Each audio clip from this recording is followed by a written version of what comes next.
So welcome to the first episode of a special little thing we're going to call Big Fish Side Dish. This is going to be a regular side feature to the regular Big Fish episodes each week, where I talk to a previous guest about what's going on, events that shaped us in our childhood, things that we're working on for the future, basically with someone who you already know or someone you have the opportunity to know. You could go back and listen to their old episode, and we're basically going to hang out. The format for this is it's going to be very unedited. I don't plan to edit a damn thing. You're listening to this right now. I put in some music at the beginning. There's music at the end, but I'm in it. This is no intro without a guest. This is sitting here with the one, the only returning champion, Jonathan Garrison. How you doing, man? Hey, so good to be back here, Brendan. I can't wait to have this conversation today. Love the topic. We've been jamming about it a little bit throughout the last couple of weeks. So finally getting this together, perfect.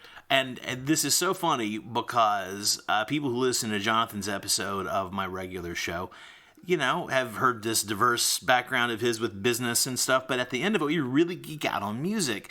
And that's this whole aspect of your life and your personality that it doesn't relate to your day job directly. It's also a big part of my history that doesn't relate exactly to what I do.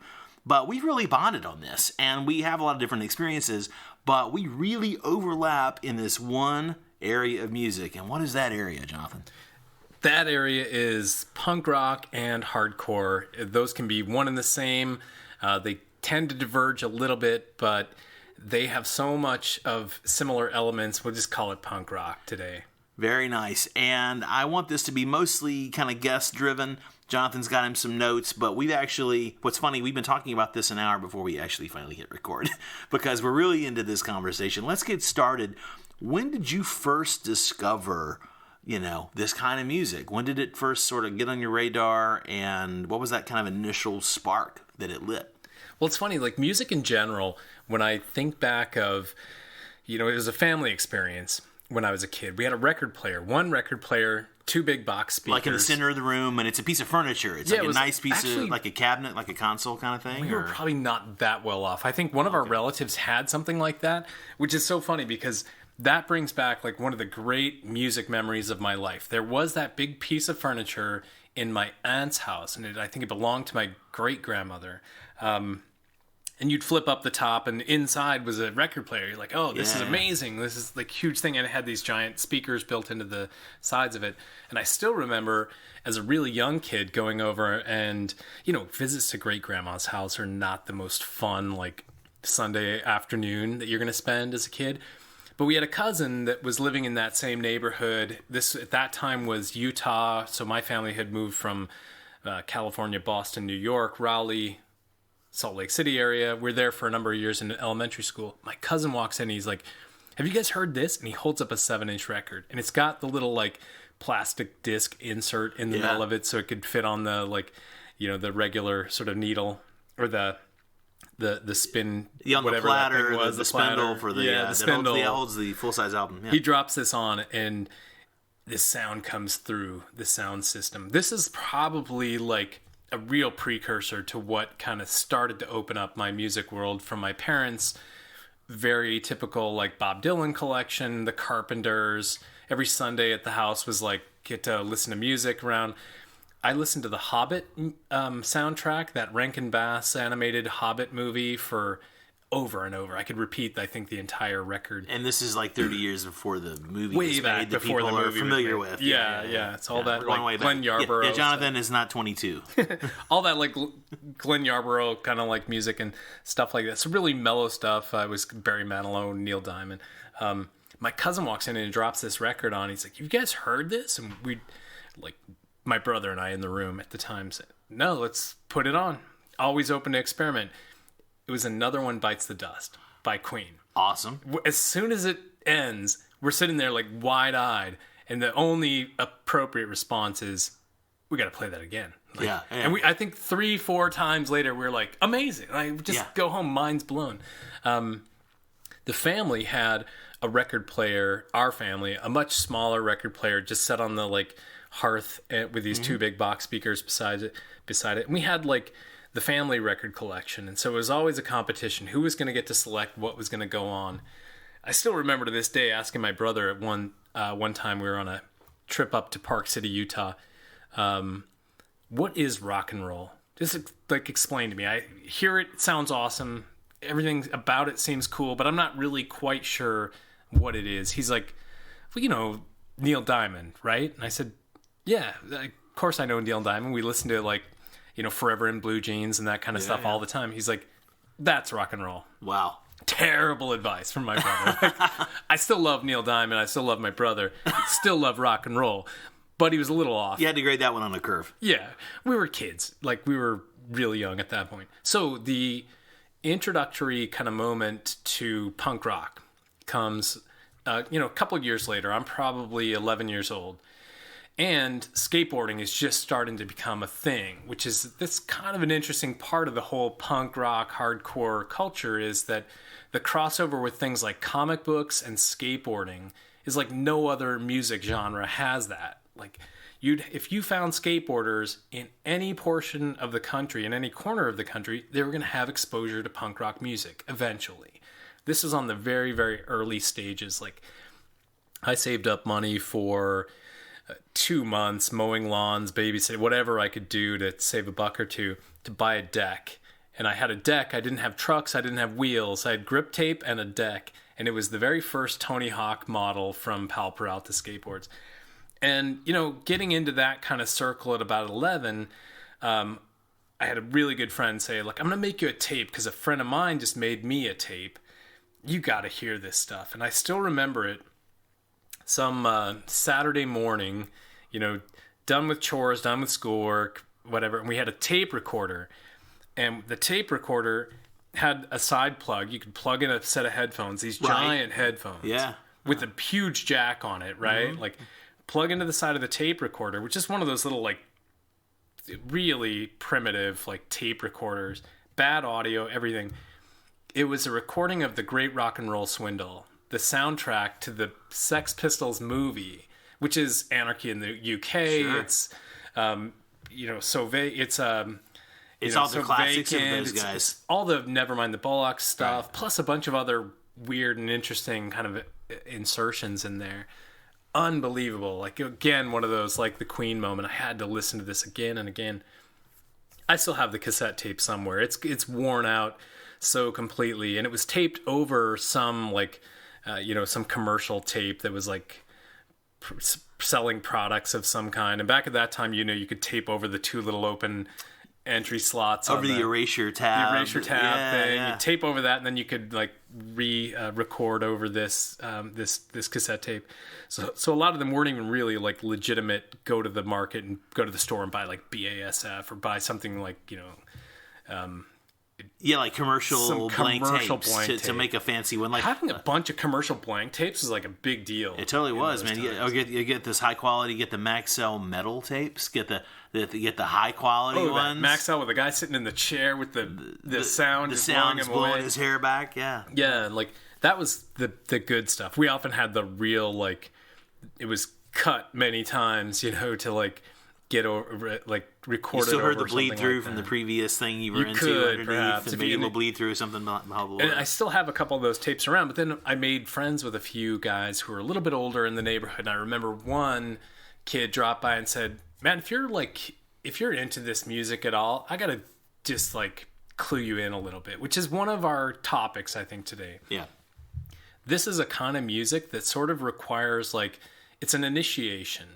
There's a bit of a threshold to get into it, and you need like a spirit guide. It's sort of a Joseph Campbell kind of thing, right? Right. It has a lot of those elements of like a hero's quest, it's a religion in a way that, like, you need a missionary, and you're going to discover prophets, and you're going to have talismans. There's going to be physical products. There's going to be publications. Holy places to visit. Shrines to visit. Yeah. Yeah, that was my entry point. Involved that kind of a wizard. Yeah, you needed a wizard, sort of. And this was just a kid in my neighborhood, Bart. I forget his last name right now. Bart was some wizards are named Bart. Some wizards named Bart. Handsome kid, like, cool dude. Just seemed to have no cares in the world. Could skateboard. I have no idea where he ended up. My family moved away a year or so later. he dropped by my house and he had like 5 records or 4 records. One of them was 7 Seconds, The Crew. And so this is a band from Reno, Nevada. That was one of the early, like, kind of skate punk, straight edge type, like early straight edge, like more like Minor Threat, not the later Skinhead type guys. Just really cool, positive energy. Their record label was Positive Force, I believe, at that time. Super cool. The Discord 4 singles album, which was like Youth Brigade, Teen Idols, SOA, which was Henry Rollins' original band. Stuff that's going to bore your audience, but like the early Minor Threat kind of stuff out of that. A Black Flag album, and some other album right now I'm kind of blanking on. But it was like 4 albums, and I, of course, set them down on the platter on the record player, which I had at that point moved into my room and sort of adopted. You've kind of taken that over. There's 6 kids in my family, and my parents are like, "Where's the record player?" Like, "Oh, someone's got a monopoly on it. It's in John's room." Yeah. And I'd taken the lone tape recorder and just set that up next to the speaker and record stuff coming out of the speaker. That's how we used to do it before you had the integrated system or could. Yeah, you couldn't just capture music. You had to like play it on the platter, and you had to catch the sound waves coming into another device. And so I had a bunch of tapes like that had kind of become borrowed. And then there's like part of that journey of like you have this sort of this wizard type person who initiates you. So it was first that amazing like Sex Pistols album. It was later these other physical albums. And then I found like, look, I could save a little bit of money, usually my lunch money, by just not eating lunch or something like that, and get on to some of the mail order catalogs like Toxic Shock Records out of California, SST, which was Black Flag and Husker Du and all these guys, and a local record company, Ranch Records in Salt Lake. And this is right before my family moved back to Boston. Still remember this like really hilarious experience. I bought a record by a band called Fang out of San Francisco. The record was supposed to have a sticker in it for the band Fang. I knew that because a friend of mine had bought it at some point. Said, "Look at this cool sticker, and the album's so great." I got my album, no sticker. What? I wrote a letter to Brad, called like Brad Raunch at Raunch Records. I'm 12 years old. I write a letter. I'm like, "Hey, just like, I noticed there was no sticker. Like, I'm not trying to be like, I don't want an extra sticker. I just didn't get a sticker." Like, he writes me back like a week before my family moves. And keep in mind, I'm 12. He has no idea who I am. Brad writes me a letter like, really glad for like, you know, that I'm into the music and just kind of cool and encouraging, which is a big deal because it's the one punk rock record store in like for I know like thousands of miles. I mean, it's like LA and then Salt Lake City had one cool record store in the worst, seediest part of town, downtown. At the end of the letter, Brad writes, "P.S. You're a dick for not coming in person." He didn't know you were 12 and didn't have your car. Yeah, like it hurt my feelings. I remembered that for years. I was like, man, like, maybe I am kind of a dick for not going in person. But, like, I don't know if he understands. Like, I don't just have free reign to jump in the car and drive downtown. I'm 12. Like, there's not even a bus. You hadn't included that in the letter. Yeah. So, a funny story, though, in years later, like, my grandmother had still lived in Salt Lake. And when I'd go back to visit, I'd always drop by Ranch. And I'd have saved up some money to go buy cool records. And Brad was, like, the coolest to me.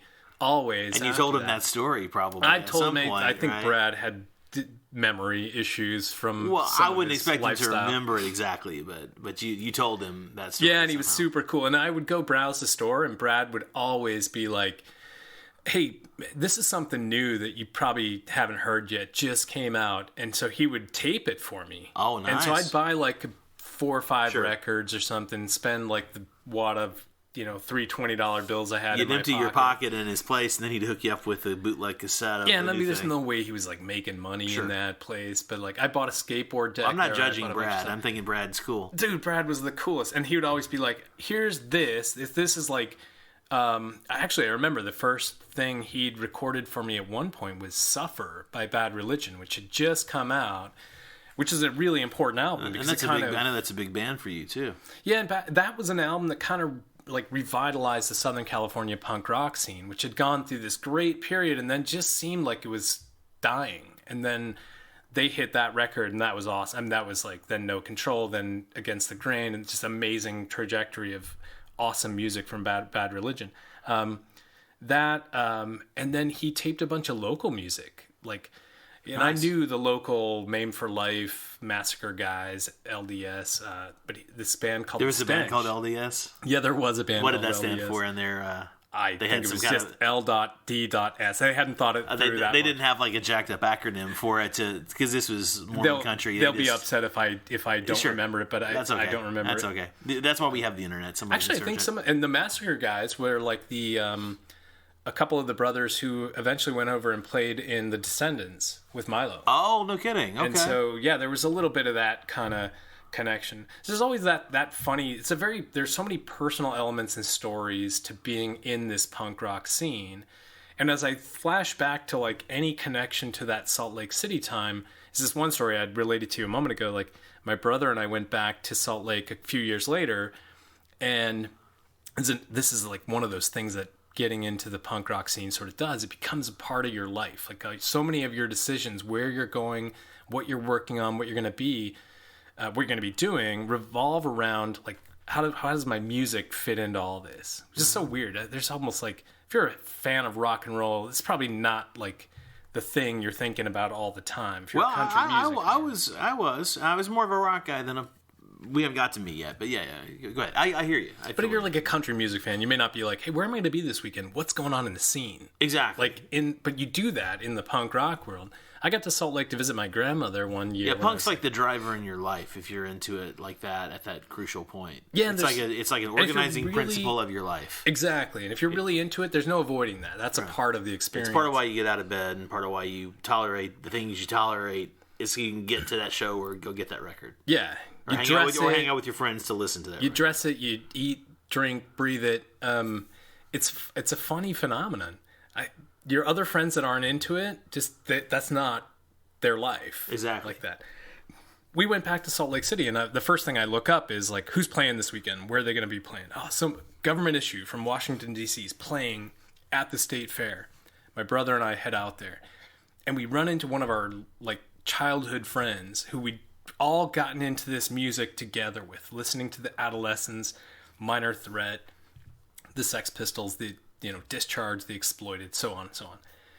He comes walking up the street. We run into him entering the show, and it's this moment of like, man, he's still into it. He's still into it. It meant something. Like you were like committed. It was cool. Like we had a really cool bonding experience. The rest of my trip there, I spent with those guys skating a big half pipe up near the mountain in Salt Lake. I don't know how my grandmother ever said okay to let me just go hang out with these dudes. I couldn't drive.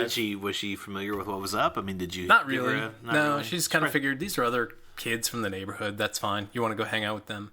Well, you had a crew though. That's a part of it. You and that's cool because you had a crew, and I didn't really have.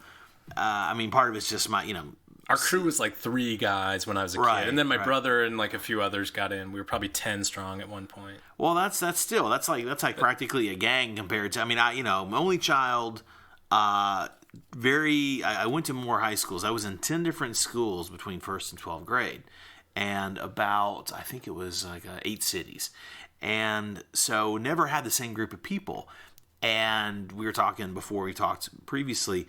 And I mentioned this on the regular Big Fish before, but the short version of kind of a long story that helped shape me is that my mom was a single mom in the 70s and on and off through the 80s.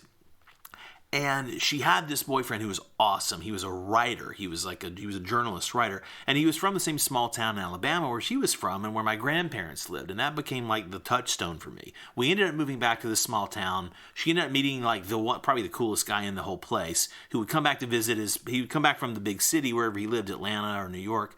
He would come back to see his family and they somehow connected. And he just I was already playing guitar, like a self-taught little guy with acoustic, but I was already into rock and roll. I was getting into, Kiss and stuff. And he decided to turn me on to his music. And what it was, he was going to New York all the time.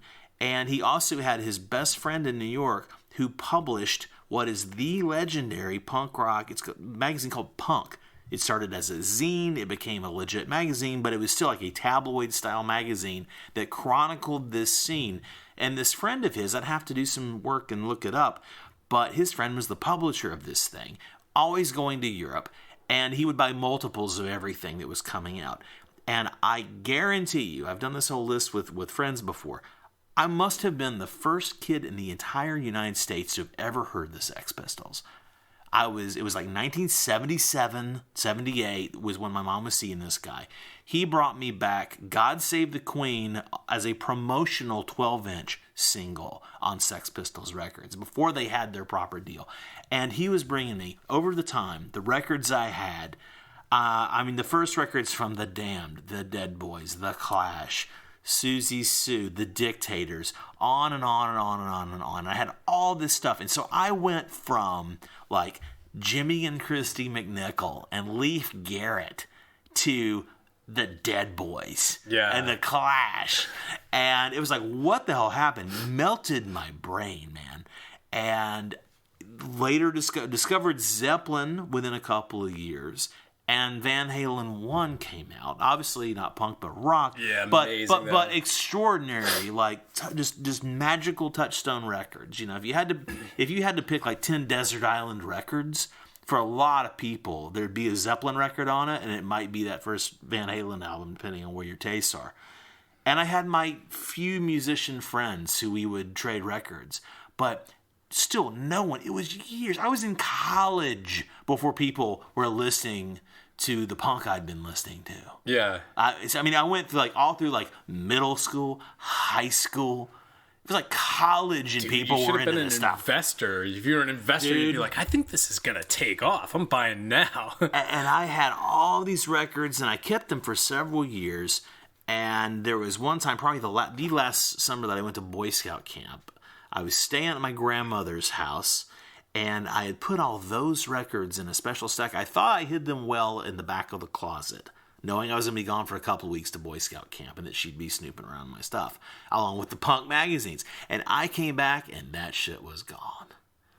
And I love her. I miss her. I wish I could take back the things I must have said, because it was not pleasant. No, that's a hard thing to lose. She saw it, and she's like, I got rid of that filth. I put that on the trash, and I took it to the trash myself and put it in the trunk. Oh my God, don't tell me this. Don't tell me this. You were like, it meant everything. Dude, everything. And I tried to do evaluation. It's impossible. I had promotional copies of Sex Pistols, the first Blondie records and things like this. There's no monetary value. But oh my God, dude. So anyway, that set me off. That just blew my brain, because I was in small town USA. And then if anyone hasn't heard it, we get jaded this day and age. It's one thing with what you see in here.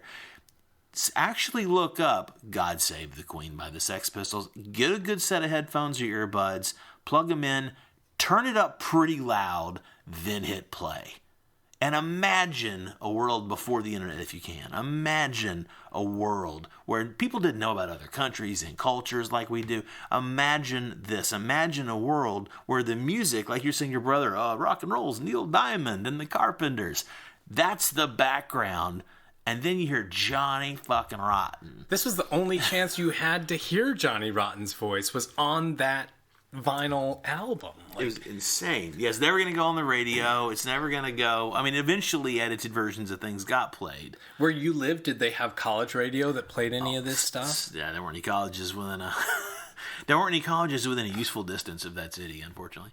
There was one when we moved to Boston. I was 13, and it was out of Emerson College, and every I think it was Friday night, everyone else that's cool is out doing something, and they had a 2-hour slot where they'd play new hardcore music, and it was great.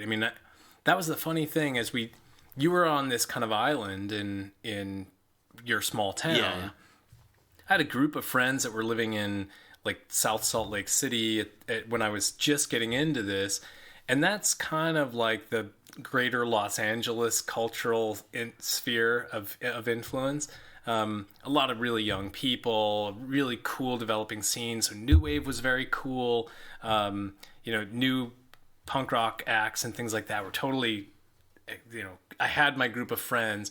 I remember going to a Halloween dance shortly before we moved back to Boston at a haunted house type of place in town, and there were a bunch of other punks there, and I jumped into like this slamming mosh pit kind of thing, and I was like by far the youngest kid in there, and a couple of the guys pull me over and they're like, man, like just praising me, like you're so cool to be in this like scene with us, like you get the music, and just that's like huge affirmation. How old were you roughly? I was 12. Awesome. And so like you're looking up to these kids, they're like 16 and they look so cool, they're wearing leather jackets, they've got, you know, safety pin earrings, something like that. Like you belong to something different than your family ever was, and it's underlined with this like music that just sort of charges your life. We moved to a small town in Massachusetts called Harvard, and I was into your kind of situation. Like there were 65 kids in my class, not a single one of them had any clue about any of the music I was into, any of that counterculture, subculture stuff. Everyone was listening to Aerosmith and the Grateful Dead, and I felt a little bit lost there for a little while, but you know, make good friends and you can kind of pull up a person or two. And then we moved to South Boston, and the first thing you do when you move to any of these places as a kid like this is, where do you find the local record store, Exactly. the local skate shop, some place to connect? Where do my people hang out? Where do they get their supplies? This is the pre-internet kind of social network. Like if I find a local skate shop and I just pop in and, dudes, I'm a skater, I'm into the same music as you guys, and the next thing you know, we're off to like my first show. In Utah, there weren't that many shows way back when I was that age. Like my parents would never let me go at that age anyway. In Harvard, Massachusetts, zero. You're out in the outskirts of Boston. We get to Hingham, and I'm getting a little bit older. I'm 14 and go to my first show, and it's the Circle Jerks. That's Keith so Morris great that that's your first show. Up on stage singing Nervous Breakdown, the Black Flag song, but he wrote it. And I get kicked in the head by, you know, combat boots and Wow. probably a nice little concussion, good bruises, get tossed around the pit. I think my first show was the Bay City Rollers or else Gino Vanelli. I can't quite remember. Second show, and that was like opened by a band called Slapshot, which was like the Boston staple. Second show we're in so Emerson College one show, never went back, or not Emerson, Brandeis University. Okay. Go back to the real mainstay of Boston hardcore for a long time, a little place called TT and the Bears Place in Central Square. And I was there almost every weekend for the next 5 years. Hundreds of shows, 1,000 bands, you know, like, because every show is 5 bands, something like that. Like 5 bands for $5. Great way to spend your adolescence. Second show, Government Issue, again, from my first time actually seeing them at that point. A couple of other DC bands and one local act. And I get beat up by this dude he's gotta be like a foot taller than me. And I'm just in there, you're letting off a little steam in the pit kind of thing. And this guy just dropped me like in the pit. I'd never been hit that hard before, where like you kind of go out and I get back on my feet and I'm mad. I wanted to go at it. And luckily I've got like a couple of my friends that I met with me. And so it's like, you feel like someone has your back, and that further reinforces your sort of belonging in this thing. Like I was saying before we even started, like it's a little bit like a religion. Like you get in through this sort of process, and then your social network is all so involved in it. And unfortunately at that time there weren't a whole lot of girls in it, so you were pretty much like a guy only fraternity. But yeah, this is like girls. I mean, we were, I think, most of us straight guys, and not that really mattered, but that was kind of like your community, was these other young kids in your group. Exactly. Well, you got to start someplace, and that gave you a community and a family and a way to sort of develop your own identity. So where did it develop from there? What's next on that crazy ass outline you got here? Well, it's funny, like, you know, a number of things happen to you when you get into that kind of music. You were talking about your record collection, and there's a band from like Portland, Oregon. They later moved to Boston, called Poison Idea.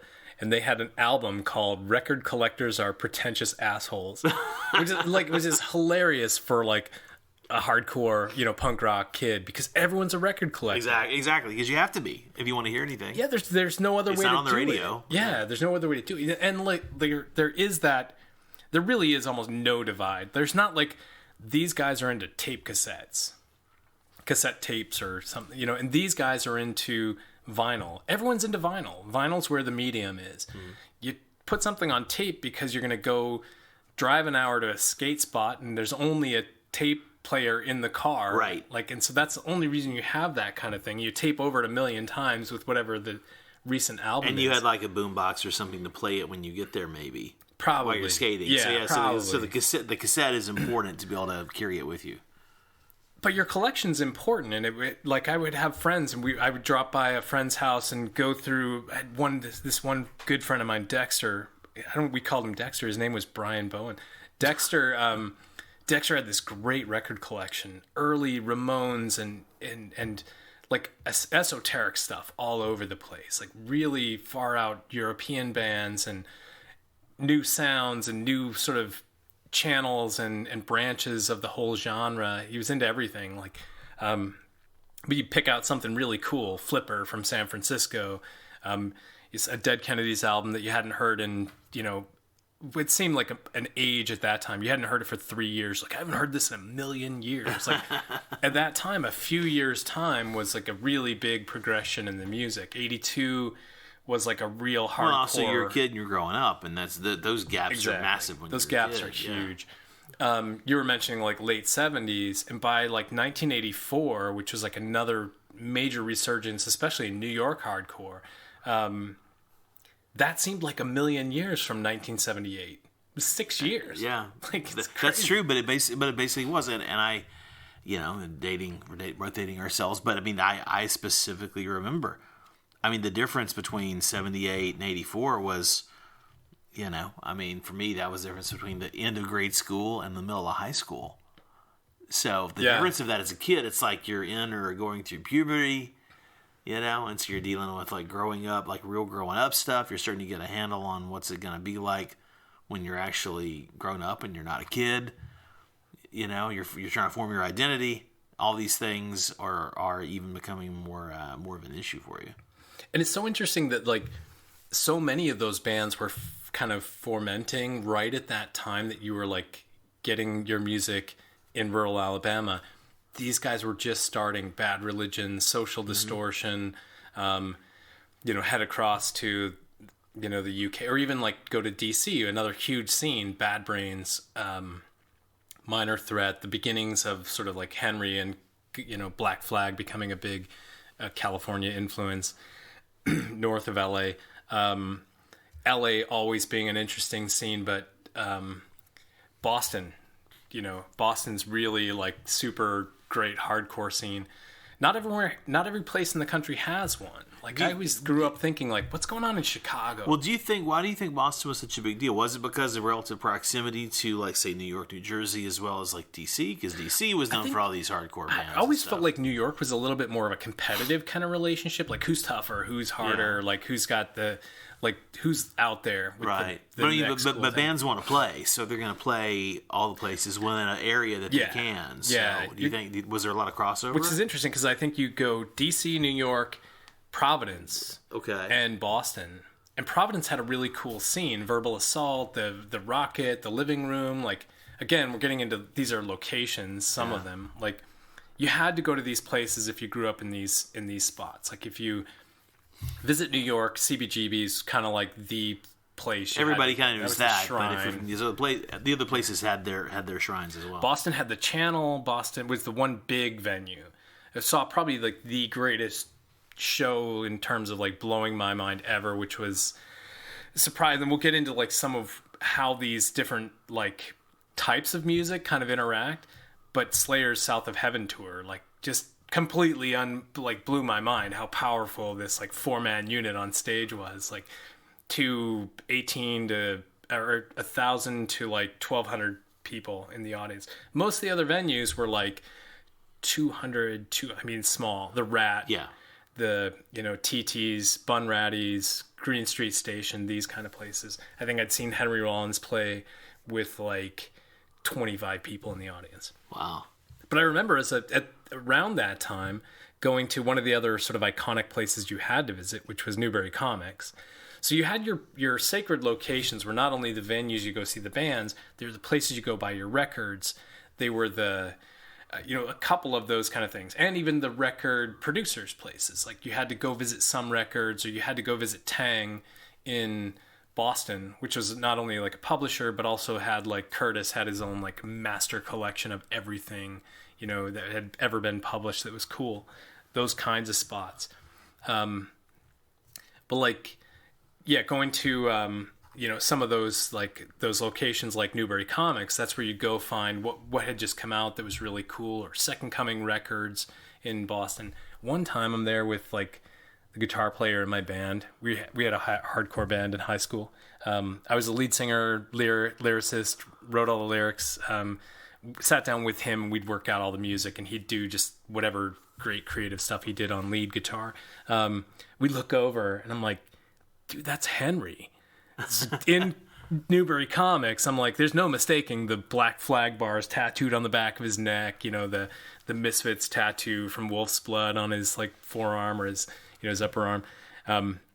We're like, we're just gonna do it, man. We're just go over and talk to Henry. Like, who else is in our circle here? This is a comic store. 90% of the patrons are like comic nerds. The rest of us are really punks. So we go over and start chatting with Henry, like, we're not like interviewing him. We don't even know what to say to him. We're just like kind of flabbergasted. This is one of our idols. So he's standing there right there in front of you. Dude, Henry, he's so cool. He stood there and talked to us for like 40 minutes, like just chatting about like stuff we're into, what our band wanted to know why he was there in town. You want to guess why he was in town? Don't know. He was there to see Kiss. Oh, awesome. Which is a funny thing, because like that's another unique experience about being in this punk rock community, is like it's a little bit walled off. You certainly get people in that world that are like, we don't like Kiss because Kiss isn't us. Kiss is those guys. Kiss is the guys driving the Trans Ams playing football. And that's not what we do. But then, like, I happen to have a really cool group of friends who are like, no, man, that's music that kind of led us to where we are. Those are the it's almost like a gateway drug or whatever. Yeah, we grandfathered those guys in. The dudes with the... because they were shock rockers. They were... Actually, it's funny because, Paul Stanley was interviewed, one of the two co-founders of Kiss. And I remember an interview because I was a big Kiss fan as a kid. And somebody was giving him credit for changing music. He's like, I was just a nice Jewish boy with a marketing plan. And the whole objective was, I want to meet some hot girls. Yeah, pretty much. Pretty much. Yeah. Pretty much. But that might have been Gene Simmons. I said, I'm going to give that credit to Paul Stanley. I'd have to let the internet. That sounds like Gene Simmons. That does sound like Gene Simmons, doesn't it? But what we're saying is, there was this overlap where it was. I mean, I was also, again, I moved between. I was the only kid I knew who knew anything about punk rock for years. Yeah. And I was the guy who first played stuff for people. I was that guy who I got to have like a little wizard hat. But a lot of the kids, I have to say, didn't get with it. They couldn't resonate with it. But there were the handful of people. My buddy Dean Neeson, may he rest in peace. One of my best friends from that time died a few years ago. But he became like he got really into playing guitar, and I saw how he had some things he would like and turn me on to it. But I was continually kind of like showing him the new thing, and he's like, wow, man. Like he didn't ever want to like play the Sex Pistols, but he knew it was cool. Yeah. He knew it was like, this is not from here. This is not normal. This is something unique. It has some meaning. You often had those guys who are like from an older generation, even. Like, I remember my guitar player I mentioned in our band. We were called DTX, Downtown Crossing.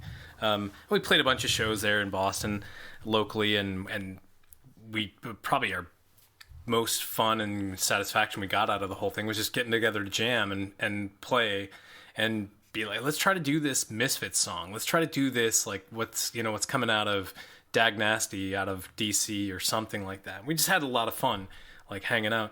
And then you go skate, you go do your other stuff. But you'd often have those kind of like elder statesmen around, like somebody's older brother who's like got this great record collection, and it's everything from Genesis to Steely Dan to just really cool stuff that you want to kind of listen and be a part of.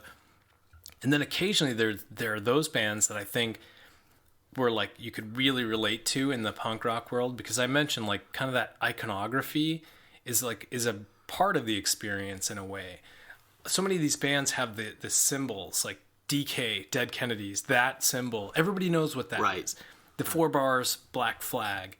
Like that kind of iconography doesn't really exist in most other music. A few exceptions, like everybody knows the 4 symbols, Led Zeppelin, characters, like, which is great and mysterious and has a great hook to it. The Van Halen logo, I was gonna say, and what kid didn't sit there like drawing that VH on their notebook? That's on all my notebooks in high school. Yeah. If you could somehow find them from the landfills of America, even honestly, they like all have Van Halen the Def Leppard like lettering for their albums when they were kind of that was almost as cool as anything they ever wrote or produced. Props to their graphic designer back in the day. Yeah. Yeah, the Van Halen logo was so cool that Weezer modified it to be the Weezer logo. Oh, really? Oh, yeah. They take the W. They do the flags like the yeah. But you can think of those like throughout like so many of these punk rock bands. That was a big thing. Their record labels like had that kind of stuff. There were the record labels that also had their kind of images out there, and you started to associate some of them with those guys. There was also like a crossover into skateboarding, which I'd mentioned previously, but the skateboarding brands, everything from Santa Cruz, Gordon and Smith, Zorlak out of Texas, which was like the hardcore like skate brand, because we talked about this at one point. A guy named Pusshead, Brian Schroeder, exactly. from I think Boise, amazing graphic artist. Yeah, and he did all the Zorlak like skateboard graphics, and then of course he did a lot of stuff for the Misfits, and he did many punk rock bands. And there's Metallica records. Yeah, and then went on to Metallica, Saint Anger, but even going way back, all the one and all the kind of one-off stuff Metallica did. He did all that graphics work, and that was a guy like the moment you saw his work, you knew it. You're like, that's distinctive, definitive Pusshead. Thrasher Magazine. He did a lot of stuff in there. It's another kind of an interesting. This isn't the most structured conversation I understand, but it is what it is. We talked the about 5 people who are still listening are totally into it, though. We talked about like locations and sort of like pilgrimage sort of sites, and we talk about other kind of like the labels that people associate, the iconography people associate with it, and you wear it on your clothing, and it's on your backpack, it's on your skateboard. But there's also those publications, like Maximum Rock and Roll was one of those things. Like this pre-social media, if you wanted to learn like what people were thinking in the music world, you'd go read Thrasher, you'd go read Flipside magazine. Maximum Rock and Roll was great. Like it's really great interviews and stuff. It's just journalism. And then in Boston, Triple X, like XXX was the like I think bi-monthly publication or something. Yeah, punk was only around a couple of years. It was a zine, and then it became a tabloid magazine proper of sorts, but it didn't last. I mean, because there was no real profit motive. It was absolutely in the spirit of what zines were. It was absolutely by the community, for the community, chronicling a thing that was super. It wasn't just uncommercial or non-commercial. It was anti-commercial originally. Yeah. And they went on, and I'm not sure what that guy did. He might have been behind some of these other things later, but in a world, it predates me, and I've seen it like in plastic wrap for sale at some place, and you're like, I'm not going to spend $20 on that when I can buy 3 records. Exactly. But the like you're saying, it's amazing how I think the thing that's in common with all of this is that it's somewhat of the counterculture within the difference between, say, punk music, hardcore music, and the sort of somewhat subversive rock like Kiss, for instance, which, in retrospect, it's not that subversive, but it wore those clothes. It tried to be that. There was a philosophy, there was an organizing principle behind, and it wasn't always the same one. There were these straight edge bands, there were some, there were all kinds of different bands, right, in the kind of punk and hardcore scene, but there were these different philosophical viewpoints about what they stood for, what it meant to listen to their music, what it meant to wear their clothes or have their logo on your notebook. And it's interesting because you were really into such a wide variety of stuff. I mean, what were some of you? I mean, you're wearing a Motorhead. You're wearing a really cool Motorhead Ace of Spades shirt right now, and they're not. I mean, for most people's mind, they're not a punk band. Screw it, they're a punk band. They're a rock band, man. Punk band. Everybody in that scene just loved those guys. That's a weird one, though. They're like long-haired, like British rock guys, but they're not. And I love Zeppelin, but they weren't like Ponzi Rockstar long-haired guys. They were like ugly ass looking long-haired dudes, and their songs were all like a minute and a half long.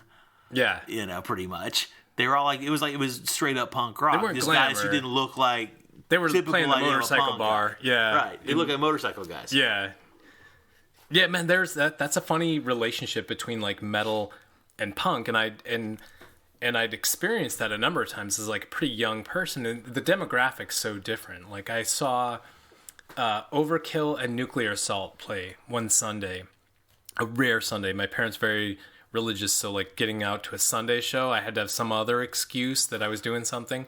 We slipped off and saw a couple of shows.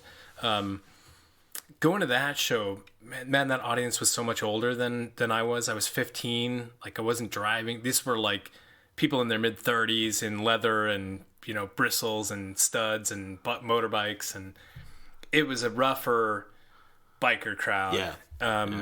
And it wasn't like my whole group of friends. Like every punk rock show, every hardcore show we went to from when I was like 14 until I was about 18, I knew more than half the people there. It was your little community. skater buddies and stuff. Yeah, and they were from all over the greater Boston area, all converged to this area. We all go to different high schools. We all have different family situations, religion, ethnicity. All these things were different, but we all showed up at these same places, and we all knew each other. Like we were really good friends, actually. Within this circle. Going to a metal show is not like that. Very different. And these guys they've got other things that are even more fun and more like the music to them is a backdrop. It's the soundtrack to what they're doing. It's the soundtrack to the girls or the party favors, the recreational in punk things rock and hardcore. Yeah. It's not the soundtrack. It's the plot. Or the guys for the girls or whatever. Yeah. Like in punk rock and hardcore, it's going to the show, that's the plot. Yeah, it's the music is the plot. It's the story, yeah. So it's a difference, and you get that when you're younger. But it's kind of cool when you've got, again, I think you need sort of a spirit guide to get you in to sort of get the vocabulary, understand the lay of the land. These guys are this is British punk rock, and this is what you're going to hear in Italy and other like unique and way out there destinations. And here's East Coast, West Coast kind of differences, and these guys are in surf punks and skate punks, and you get through all that, and you kind of speak the same language with all your friends in a very short order when you have that kind of initiation and sort of drive to get it. It also, I think, takes you kind of like a spirit guide to get you out of that limited, narrow world. Some guys get stuck in it and did growing up, and that never turned out great, where they were just not open to anything else. They're not happy if you're listening to something that's just not canon for them, like pure hardcore. And it's good to have like an older brother. Like for me, it was kind of my older brother. Like, dude, when we travel together, we're listening to The Cult. And then when The Cult's done, we're going to put on the Steve Miller Band, and then we're going to play some Bob Dylan or Bob Marley, and we also listen to hardcore together, and we go to see Corrosion of Conformity on the weekend, and it's all cool. Yeah. You don't have to be stuck in that world. Yeah. And so that's helpful too, to have that kind of outlet. Well, and you know, as we're sort of in the wrapping it up phase of this, probably it's pretty unstructured, but we're like 50 minutes into this conversation, which has been awesome.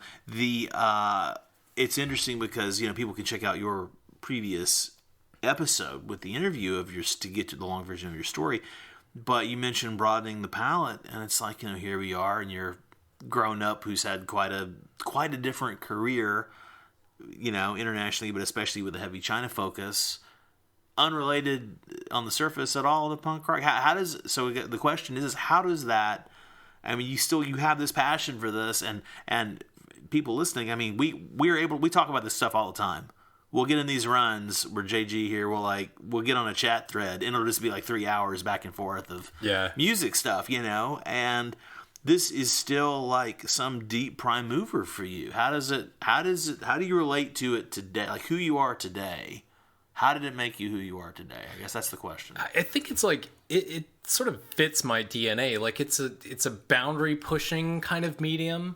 When you're young, music a lot of times and the culture around music represents your relationships with your parents and the world, and you're pushing and you're questioning teachers, authority figures.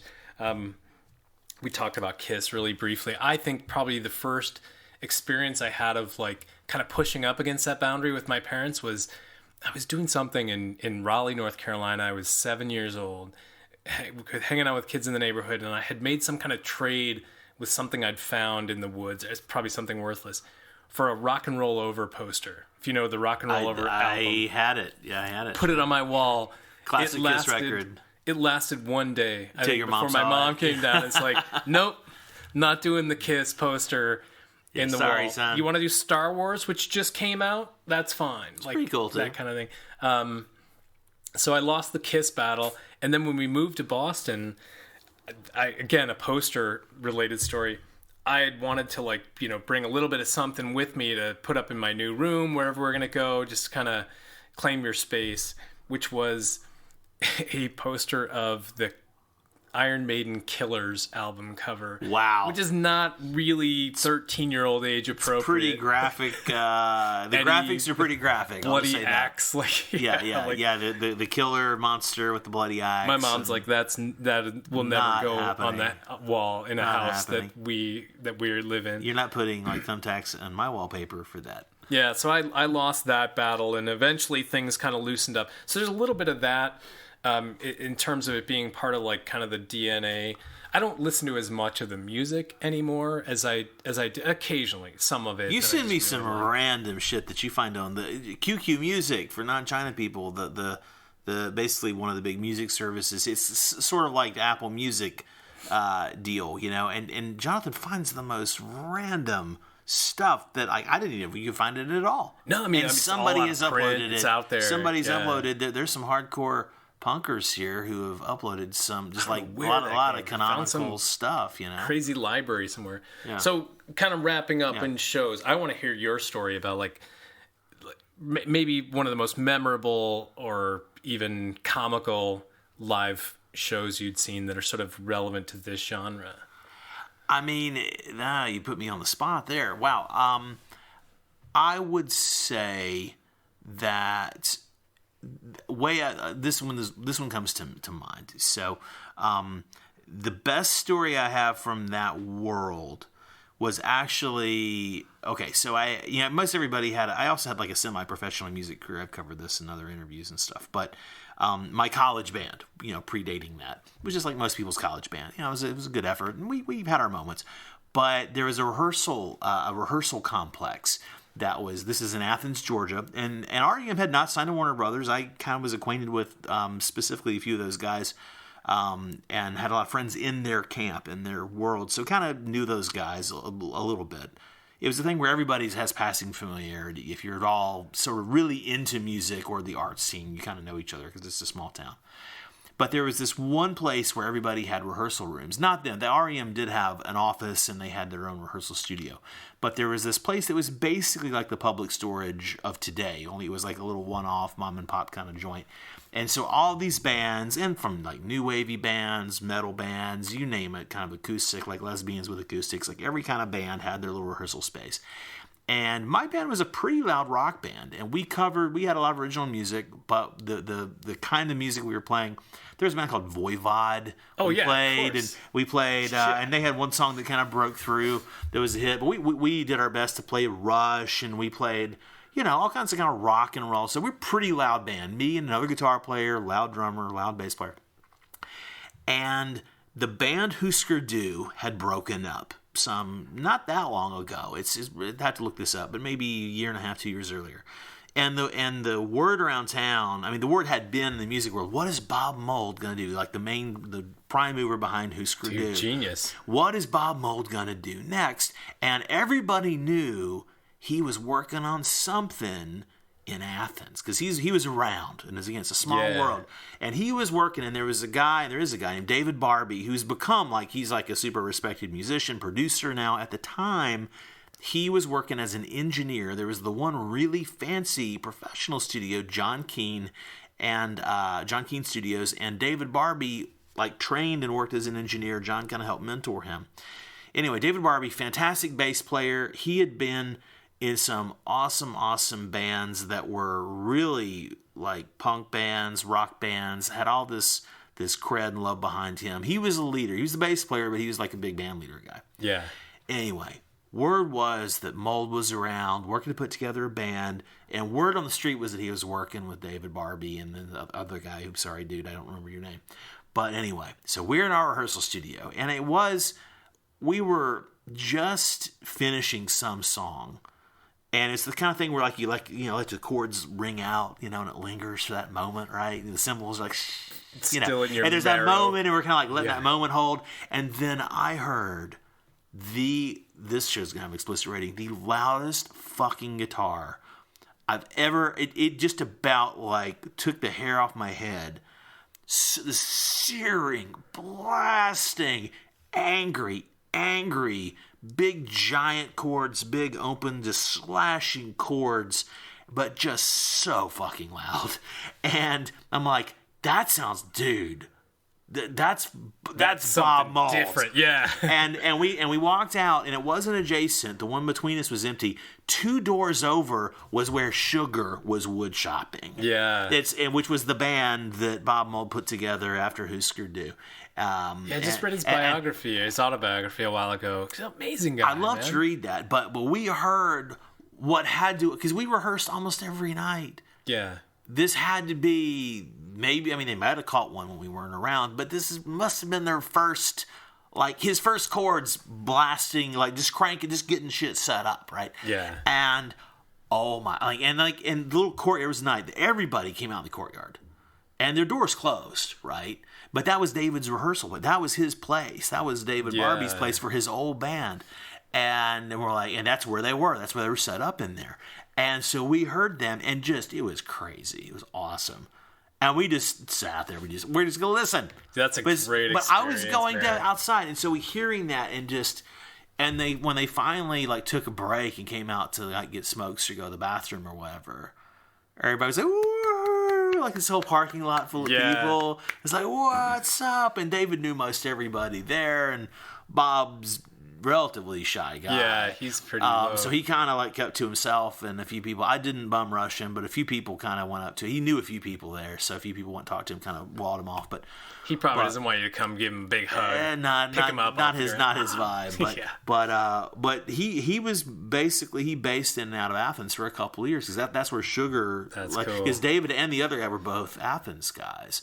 And so that's where that band was based. And that place was where they were based for a while, for a few months. Dude, they ended up getting a private facility. But yeah, so that was that encounter, because I'd been a big guy in Husker Du a few years earlier. And dude, Divide and Conquer is one of my favorite songs in the whole world. Off that Metal Circus album. Yeah. And then there's Bob Mould, basically interrupting my band practice with his ridiculously awesome guitar. He went over. I couldn't have been happier, dude. Dude, that's for being put on the spot, man. That is pretty good. Let me give you 2 really quick anecdotes. I saw Danzig play once, and Danzig's so funny because he's got such a big ego, right?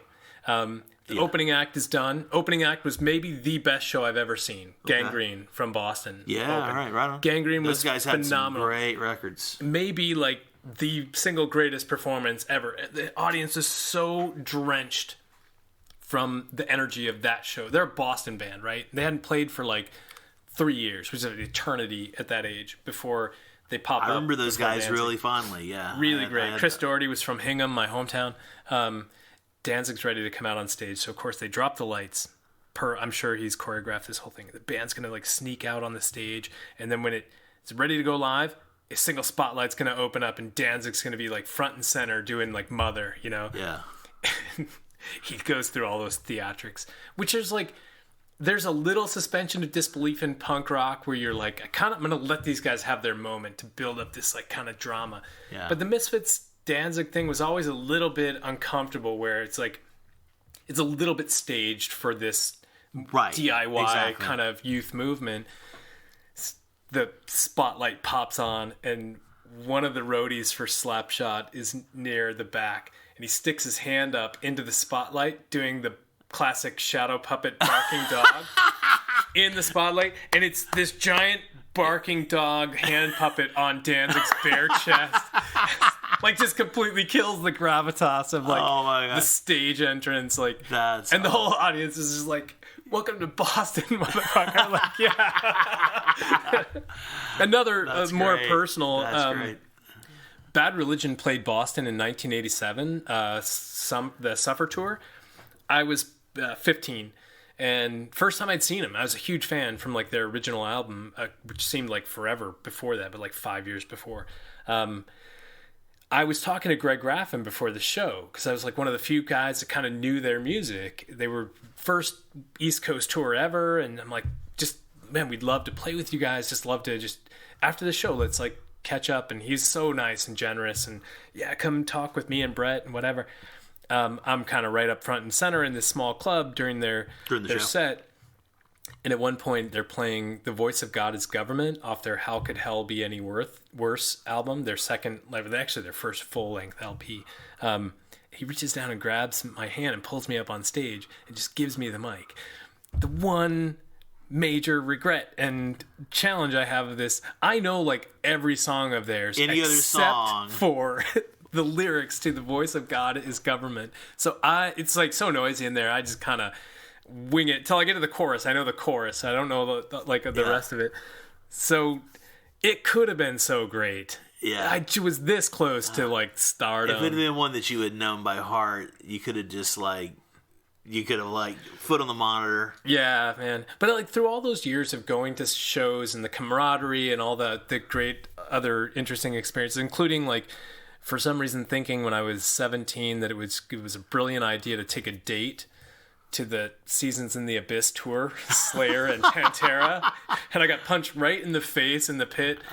So I go home with my date, and I've got like blood shot, like the white of my eye is complete bloody for like a week afterward. And I was working at a record shop in the mall, and I was like, I was king, man. When I went back to work, all the older dudes were like, mad respect, man. I can't believe you. I'm like, yeah, just point at my eye, just go Slayer. Like, what do you do? Like, it did not make for a lasting relationship with that girl. Yeah, wow. These are the experiences, man. This is the stuff you get in that kind of world. I'm glad I found like my circle of people in that, and a lot of them were really curious and really like challenging of, you know, different sort of risk taking, you know, within measure, some extreme, but like me, I think a little bit more measured, but you know, great experience, high energy. It's the right sort of fit for me, at least at that age. So it kind of matches your maturation and your adolescent energy and angst and everything, and it provides a whole community with all these really unique things to it. I mean, you wear the t-shirts, you dress the parts, you skate the skateboards, you go to the places, you read the magazines, you all watch the movies, The Decline of Western Civilization, Repo Man, Suburbia. Like, you share this kind of stuff. You sit down with your buddies and you watch a documentary called Another State of Mind about Youth Brigade and Social Distortion going on a tour of the United States and Canada. Who does that when they're 14 years old? Like, phenomenal. Like, and you all share those experiences. Almost everyone you meet at that time. Pre-social media, you have these few outlets, and your circle of friends all share all this stuff. It's cool. Awesome. Thanks so much, man. Yeah, we did it.